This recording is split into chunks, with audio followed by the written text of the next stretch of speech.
Que centelha fez brilhar o momento da criação? O mistério acendeu a mais ousada e controversa questão de todos os tempos. Os humanos gostariam de saber as suas origens. Nós gostaríamos de saber como a vida surgiu na Terra. E agora, a ciência acredita que tem as respostas. Até construiu a maior máquina da Terra para recriar o início dos tempos. Faça um passeio numa nave virtual de volta ao Big Bang.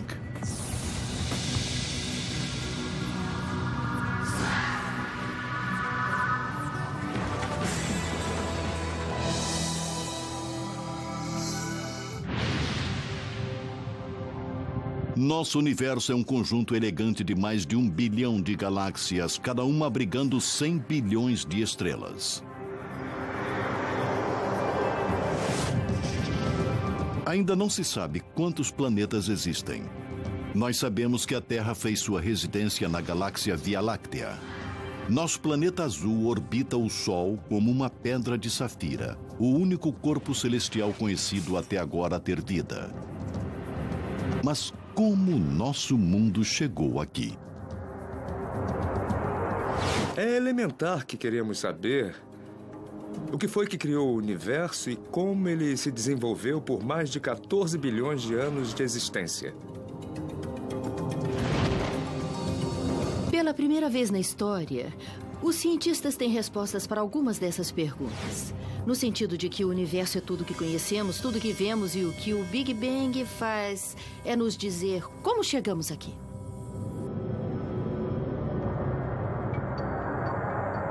A teoria do Big Bang diz que há mais de 13,7 bilhões de anos, nosso universo começou num estado incrivelmente denso, quente e comprimido, com uma missão principal: expandir. Houve uma explosão cósmica que criou as estrelas, os céus, as galáxias à nossa volta. Então, para onde olhamos, vemos restos dessa explosão cósmica que pôs em movimento o universo. O Big Bang é agora uma teoria da física bem aceita para explicar o que aconteceu depois que o nosso universo nasceu. É confirmada por dados científicos sonoros e observações. Uma teoria não é somente uma ideia antiga com que você sonha no meio da noite. Somente após passar por vários testes, ela é elevada à posição de teoria. Se você olhar a teoria do Big Bang, nós não temos um ponto de dados. Temos centenas de pontos de dados que se encaixam exatamente na teoria do Big Bang.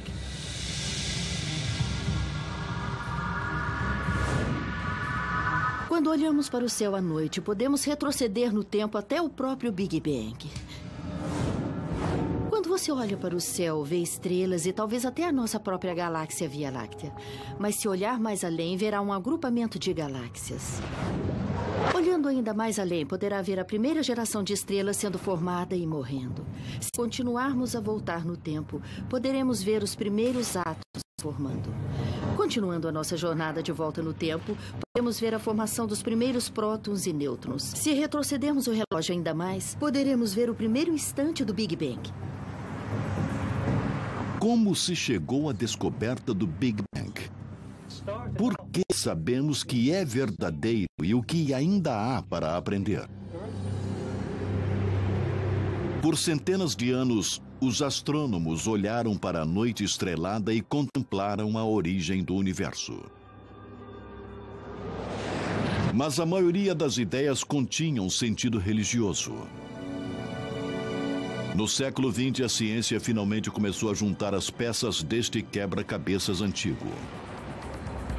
Em 1915, Albert Einstein, talvez o cientista mais influente do nosso tempo, ficou fascinado com o nosso universo. Para ele não houve início nem fim. Einstein acreditava que o universo era infinito e eterno, mas as crenças pessoais de Einstein contradiziam suas equações que indicavam que o universo teve um começo. A teoria geral da relatividade de Einstein prevê que a gravidade é tecida na estrutura de espaço e tempo, ou espaço-tempo. Ao introduzir massa na gravidade do universo estática, consequentemente toda a matéria no universo se juntará. Em outras palavras, as galáxias cairiam umas sobre as outras. Por outro lado, o universo pode estar se expandindo se nascesse em estado de expansão. Einstein achava que o universo era estático e tal hipótese o satisfazia esteticamente. Então ele introduziu um fator de correção matemático nessas equações que não as tornavam erradas, mas davam uma solução muito especial. Uma solução muito improvável. Um universo estático. Einstein chamou esse fator de correção de constante cosmológica. Os físicos propunham que havia um efeito repulsivo de antigravidade para manter um universo estático. Essa variável cósmica satisfez a comunidade científica que, na época, tinha uma visão estreita do nosso mundo. Se você perguntasse para um astrônomo naquela época o que é o universo para você, ele diria: é fácil, é apenas a galáxia Via Láctea, é tudo o que existe. Ele não se move, é simplesmente uniforme e estático. O modelo ideal de Einstein de um universo estático logo foi derrubado. Nos anos 20, no Observatório de Monte Wilson, na Califórnia, o astrônomo Edwin Hubble surgiu com o maior telescópio refletor de seu tempo. Ele permitiu olhar mais distante no espaço do que nunca antes.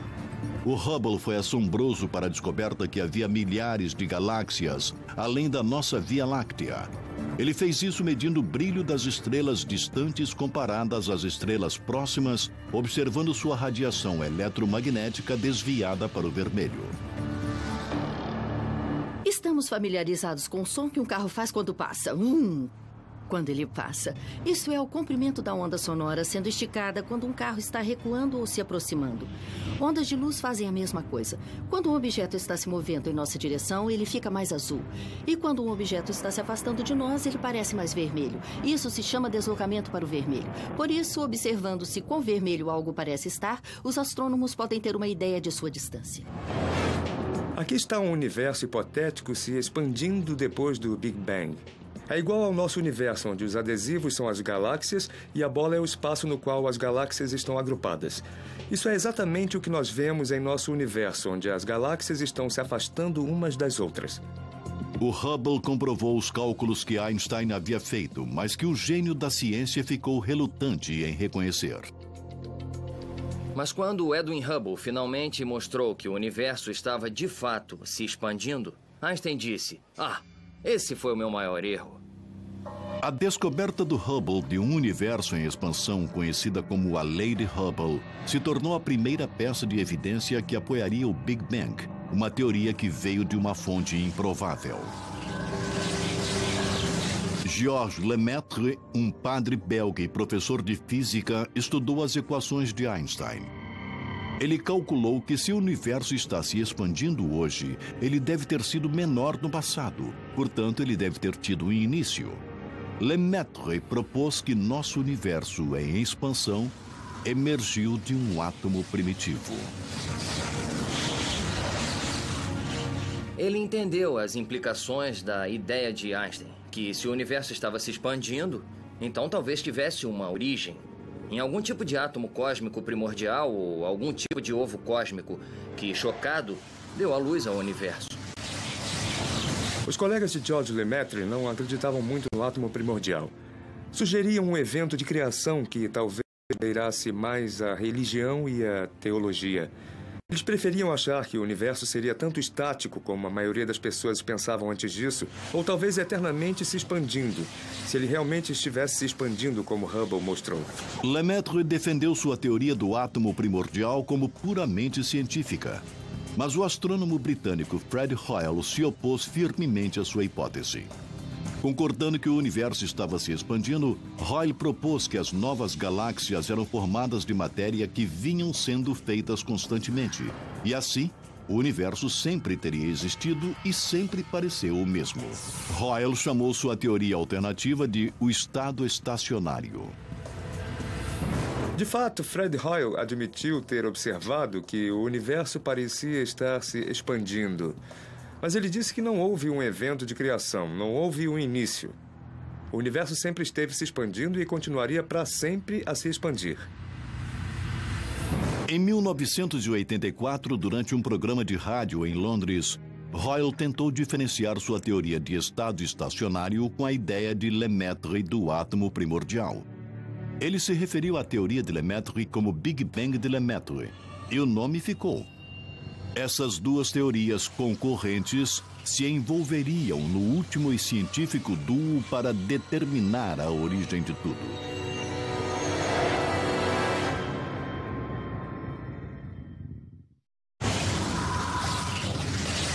Em meados do século XX, a origem de nosso universo ainda era uma grande incógnita. Duas teorias opostas estavam no meio dessa batalha científica. O estado estacionário de Fred Hoyle e a ideia do Big Bang de Georges Lemaitre. Para que as duas teorias fossem provadas, cada uma deveria explicar a origem dos elementos no universo e de que matéria tudo era feito. Havia elementos leves, como o hidrogênio primário e hélio, e elementos pesados, como nitrogênio, carbono, oxigênio e ferro. Sob altas temperaturas, o elemento leve do hidrogênio se funde para formar hélio. Por sua vez, o hélio se funde em elementos mais pesados. Fred Hoyle propôs que a criação de todos esses elementos mais pesados do que o hidrogênio aconteceu no núcleo de estrelas ardentes num processo chamado fusão nuclear. Isto também incluía o segundo e mais abundante elemento, o hélio. William Fowler, que era um físico nuclear, e Fred Hoyle explicaram como as estrelas fazem os elementos e, portanto, eles achavam que também as estrelas faziam hélio. E assim todos os elementos eram feitos nas estrelas e não precisava haver um Big Bang.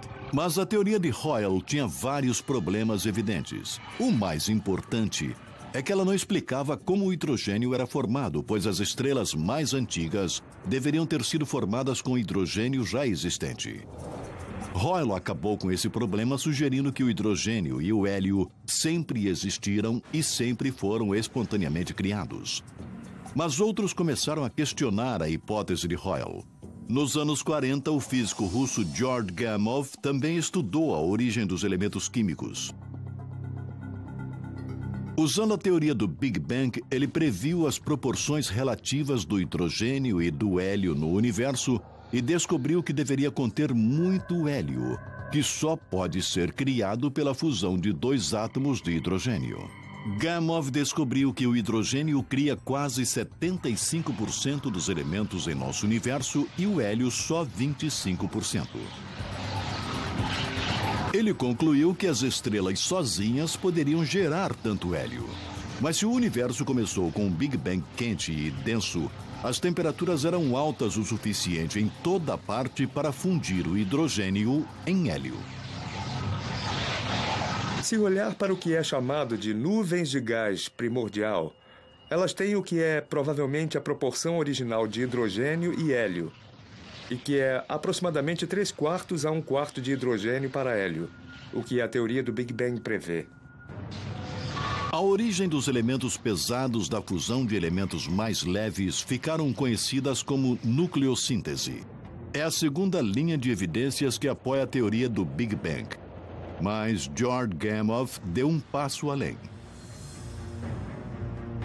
O físico Georg Gamow e seus alunos criaram uma hipótese fantástica e surpreendente. Se o universo estivesse muito quente no instante do Big Bang, então hoje deveria haver uma brasa, uma fosforescência, ecos dessa radiação ainda reverberando ao redor do nosso universo. A temperatura do espaço deveria ser poucos graus acima de zero absoluto. Um resto de temperaturas ardentes e violentas do próprio Big Bang. Gamow não tentou detectar essa fosforescência, mas ele levantou uma questão. 2 décadas se passaram antes que a teoria do Big Bang fosse inegavelmente provada e por acidente. Nos anos 60, a AT&T, antigo Bell Labs, construiu uma antena gigante para se comunicar com os satélites mais antigos.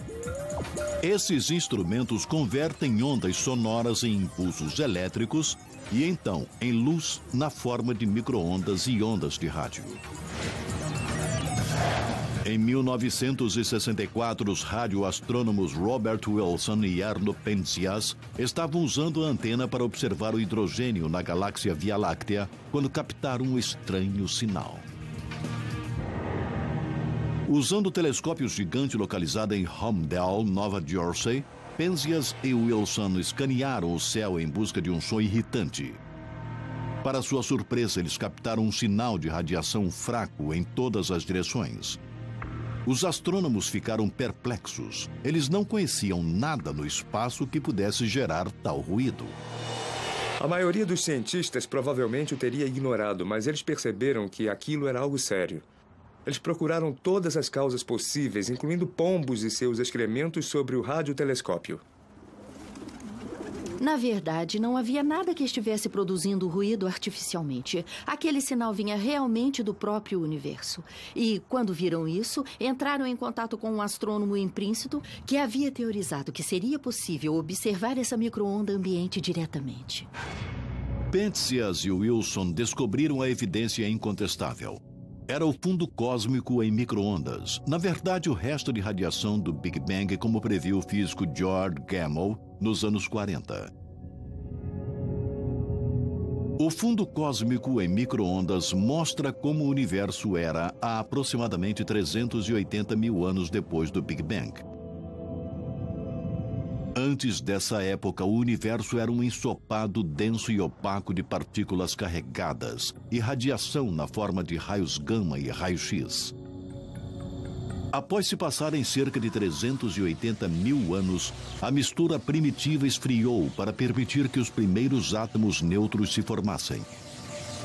Nesta época, matéria e radiação se separaram e os primeiros fótons ou raios de luz conseguiram passar livremente pelo universo.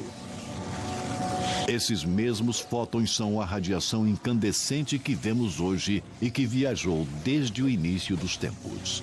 É igual a quando você vai acampar nas montanhas e tem uma neblina matutina e você não consegue ver nada até que o sol levante e a neblina se desfaça. E então você pode ver lindas montanhas ao seu redor.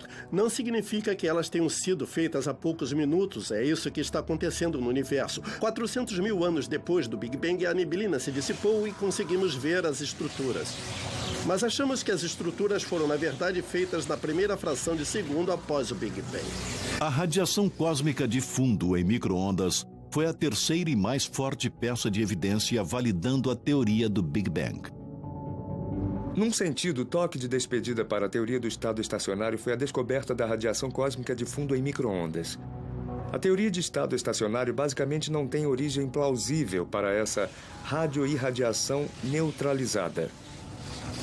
A comunidade científica finalmente abraçou a teoria do Big Bang, mas o fundo cósmico em micro-ondas gerou perguntas imediatamente.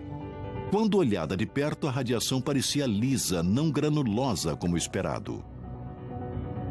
Era um problema, pois olhamos para o universo hoje e vemos que é claramente uniforme. Há galáxias em alguns lugares e não há em outros. Então se tornou um problema para os cosmólogos explicar como essa estrutura poderia ter evoluído desse estado inicial muito liso.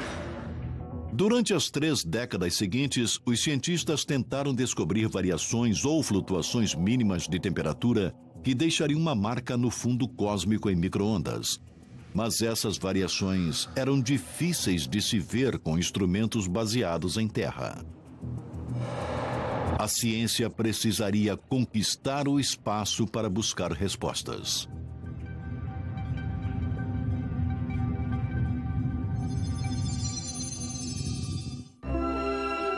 Olhando em volta, qual é a pessoa mais sexy? Durante décadas de sua descoberta, os cientistas tentaram descobrir por que radiação cósmica de fundo em micro-ondas, a fosforescência do Big Bang, não criava uma imagem verdadeira de como nosso universo realmente era. Ele parecia ser perfeitamente liso. Então, como poderíamos ter estrelas e galáxias com um início tão uniforme? Em 2001, a NASA finalmente criou a Wilkinson Microwave Anisotropy Probe, ou WMAP. Esse satélite de segunda geração produziu uma série de mapas pontuados que ofereciam uma planta cósmica para a evolução do nosso universo. O WMAP mediu variações mínimas na densidade da temperatura do fundo cósmico em micro-ondas. Essas irregularidades de temperatura finalmente levaram à formação dos aglomerados e superaglomerados de galáxias. Havia pontos quentes 30 milionésimos de 1 grau mais quente e pontos frios 30 milionésimos de 1 grau mais frios. E essas irregularidades basicamente nos dizem que existem agrupamentos de massa antigos na história do universo, que poderiam então oferecer as sementes onde os aglomerados de galáxias desintegraram. O WMAP também ajudou a confirmar a idade do universo, entre 13,7 e 13,8 bilhões de anos. Mas mesmo com as informações captadas do WMAP, ainda havia grandes problemas com a teoria do Big Bang. O fundo cósmico em micro-ondas revelou que a temperatura no espaço era estranhamente uniforme. Regiões distantes têm a mesma temperatura, ainda que estejam separadas por 90 bilhões de anos-luz. Na teoria do Big Bang ainda havia fios soltos. Se você estiver nessa posição e olhar naquela direção, então, a princípio, você está olhando para duas partes do universo que não deveriam estar conectadas. Não houve tempo suficiente, desde o início do universo, para esses dois pontos fazerem contato um com o outro. Para solucionar esse dilema cósmico, uma teoria chamada inflação foi introduzida. A lei de Hubble provou que o nosso universo vem se expandindo desde o início dos tempos. Contudo, 1 trilionésimo de 1 trilionésimo de 1 trilionésimo de 1 segundo após o momento da criação, o espaço passou por um período rápido e hiperexpansionista, pelo qual ele se expandiu mais rápido do que a velocidade da luz e então retornou ao passo expansionista normal. Consequentemente, pontos no espaço que estão agora mais distantes poderiam ter estado em contato próximos um ao outro e com a mesma temperatura. O universo começou muito pequeno. Isso significa que houve tempo para ele se tornar uniforme, para manter a mesma temperatura e densidade em toda parte, pois era muito pequeno. A inflação exponencialmente fez o espaço crescer a um tamanho gigante. Por exponencialmente, quero dizer dobrar de tamanho, cada intervalo mínimo de tempo. Então, enquanto se expandia, mantinha uma temperatura e densidade uniformes. A teoria da inflação também ajuda a explicar outro problema. Os dados do WMAP determinavam a forma do universo como sendo plana e não curva como deveria ser, baseado na quantidade de matéria e energia presentes. A teoria da inflação naturalmente explica esse aparente nivelamento do universo. Imagine que vivemos na superfície dessa bola de basquete, que é muito pequena e assim, obviamente, parece ser curva. Agora, suponha que você aumente a bola até o tamanho da Terra. E qualquer região local visível pareceria plana. Parece plana somente porque nós estamos vendo uma fração mínima de tudo que existe. Bem, no caso do universo, os astrônomos acham que ele pode muito bem ser curvo como uma bola. Mas é tão enorme que nós só vemos uma fração mínima tão localizada que a parte que vemos parece plana, apesar da curvatura intrínseca. O problema do nivelamento é solucionado porque, apesar da forma inicial do universo, assim que ele se expandiu para uma estrutura muito maior do que as partes que podemos ver, as partes que podemos ver são naturalmente planas. A inflação resolve primorosamente muitas das questões que cercam o modelo original do Big Bang. Mas existe apenas um problema. Ainda não há prova de que a inflação realmente aconteceu. Tivemos a ideia de que o universo começou num estado quente, denso e está expandindo, e a ideia do Big Bang. Nós temos uma teoria agora que acrescentamos a ela a chamada inflação, sobre que parte daquele processo deu certo.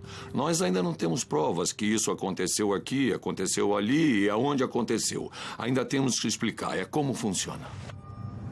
Uma nova missão pode descobrir se a inflação realmente ocorreu. Em 2009, a European Space Agency, em conjunto com a NASA, lançam o Planck. É um satélite de terceira geração que estudará o fundo cósmico em micro-ondas com resolução inacreditável, que não foi conseguida pelas missões COBE e WMAP.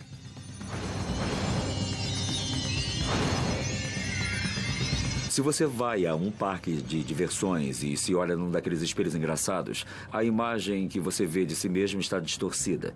Mas já que você sabe como deverá aparecer, você pode deduzir que aquele espelho estava distorcido. Com o Planck, nós podemos ver as distorções dele e dessas distorções nós poderemos aprender algo, não só sobre o início do universo, mas algo sobre a matéria no universo nos dias de hoje. Os cientistas estão tentando provar que a inflação existiu, encontrando algo que tenha ficado para trás. Ondas gravitacionais são vibrações no tecido do espaço-tempo que são emitidas por objetos em movimento. Einstein previu que as ondas gravitacionais existiram, mas elas nunca foram diretamente observadas. Ainda se a inflação realmente ocorreu, o evento expansionista energético deveria ter emitido uma onda de gravidade que ainda é ressonante até hoje.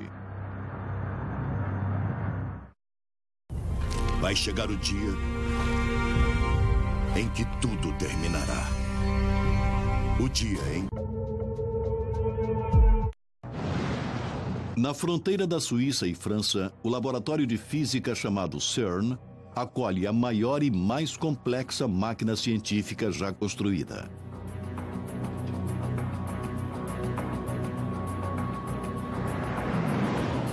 Instalada a 91 metros no subsolo e do tamanho de 5 jatos jumbo, o Large Hadron Collider, ou LHC, foi projetado para recriar as condições que existiram a 1/1000 de segundo após o Big Bang, para dar respostas sobre por que e como ele aconteceu.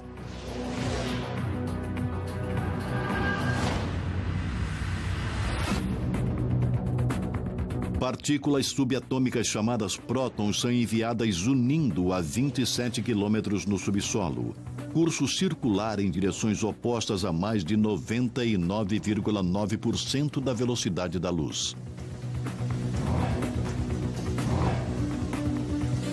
Quatro detectores localizados dentro do túnel agem como câmeras para gravar as colisões.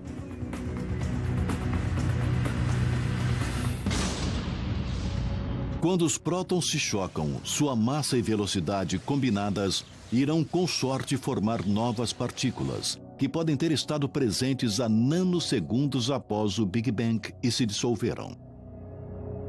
Essas partículas poderiam esclarecer a origem das partículas fundamentais da natureza.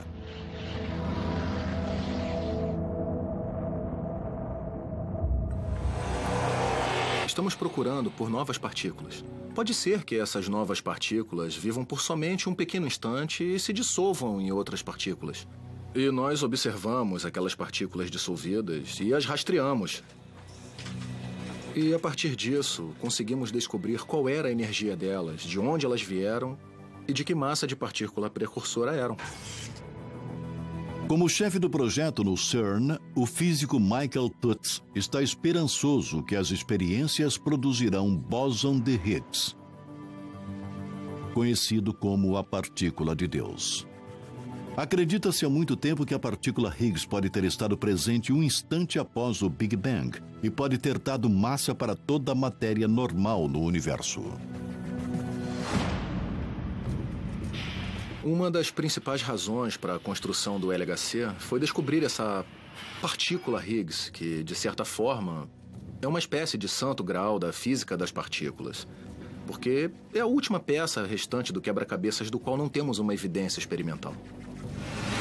O Large Hadron Collider também pode esclarecer a teoria do tudo.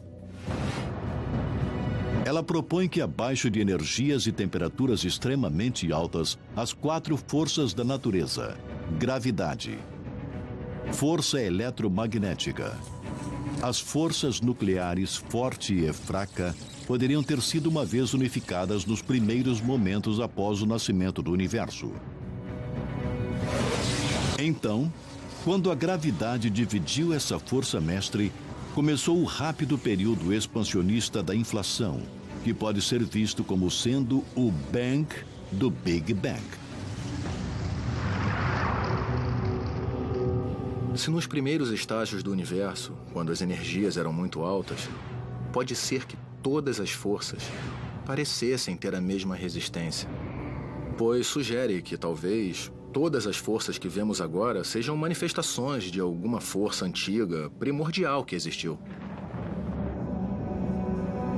Alguma força mais antiga existiu para criar o Big Bang?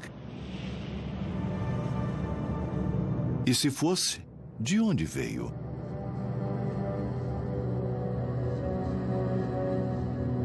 A teoria inflacionária faz muito mais do que ajustar dados. A teoria prevê que poderia ter havido um período pré-inflacionário. Ela diz que se o Big Bang aconteceu uma vez, poderia acontecer de novo. E de novo, e de novo, e de novo. Muitos físicos teóricos concordam com um pré-Big Bang, em que o nosso universo pode ser, na verdade, o resultado de um universo pré-existente. Uma ideia do que aconteceu antes do Big Bang é que realmente houve outro universo e nós éramos uma flutuação quântica desse universo pré-existente. Isso pode acontecer muitas vezes. Se o universo nasceu uma vez, pode acontecer outra vez, criando-se multiverso de universos. Talvez eles aconteçam o tempo todo. Com universos se lançando em outros universos, criando universos maiores, ou universos se dividindo em 2 universos bebês. Os modelos de pré-Big Bang realmente não têm dados experimentais para apoiá-los. E então, podem ser verdadeiros ou podem não ser. Ainda não há evidência confirmando se o nosso universo começou do nada ou de algo. Mas o Big Bang esclarece como o nosso universo evoluiu. E talvez seja seu último destino.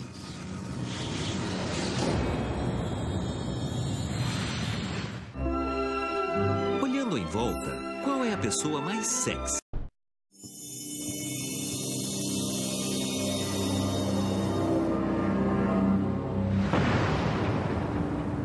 O Big Bang é a explicação aceita da origem de nosso universo, de acordo com dados científicos, observações e teorias de físicos e matemáticos. Eis um cronograma do que achamos que aconteceu.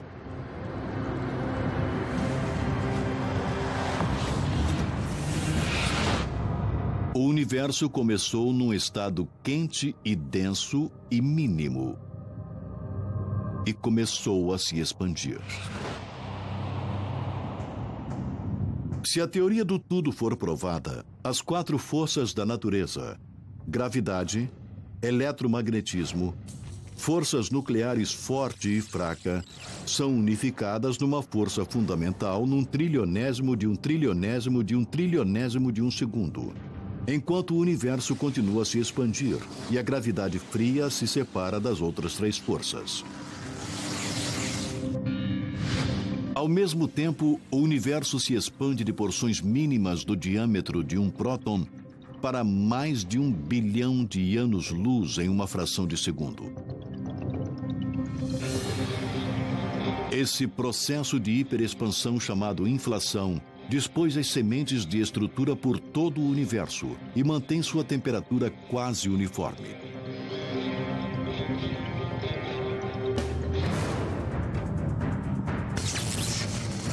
Quando a inflação diminui, as forças eletronucleares fraca e forte tornam-se forças separadas.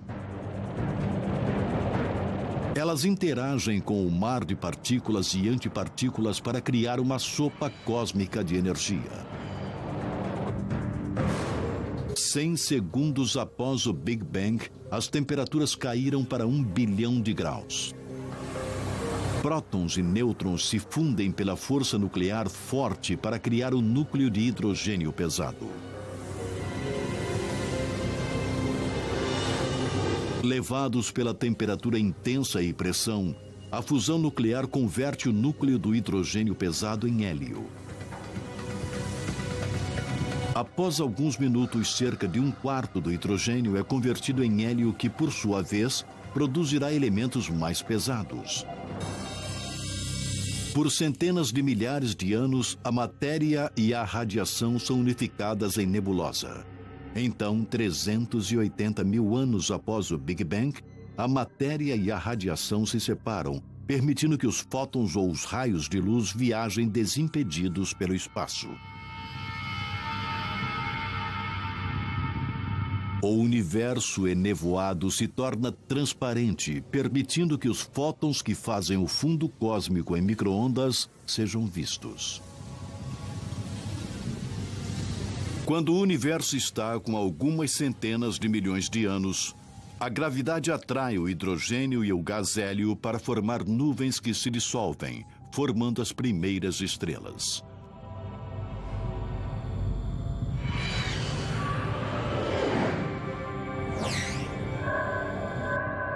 Quando o universo está com cerca de 500 bilhão de anos, grupos de estrelas e gás formam as primeiras galáxias. Enquanto as galáxias se agrupam sob a força da gravidade, as primeiras estrelas morrem e liberam elementos pesados recém-formados. Carbono, nitrogênio e oxigênio. Elementos básicos à vida. Esses elementos pesados finalmente se moldam para formar novas estrelas. Mais de 9 bilhões de anos após o Big Bang, o nosso Sol se forma dentro de uma nuvem de gás na galáxia Via Láctea. Restos de gás de partículas de poeira circundam o Sol e se unem para formar os planetas no nosso sistema solar, incluindo a Terra.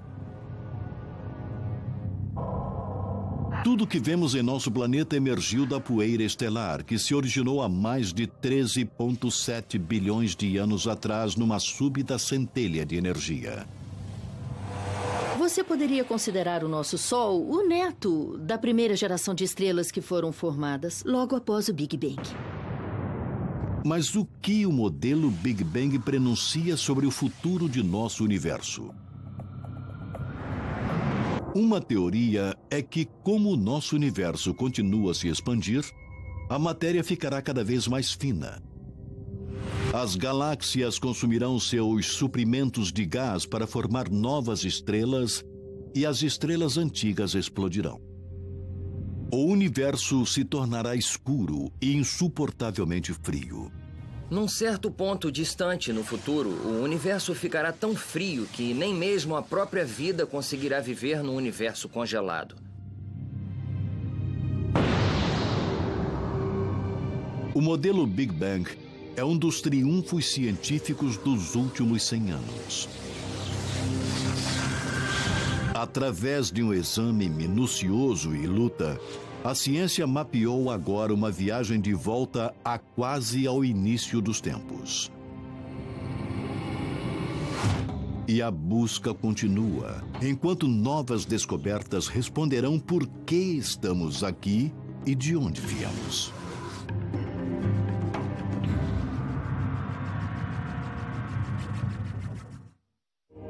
Versão brasileira Audiocorp.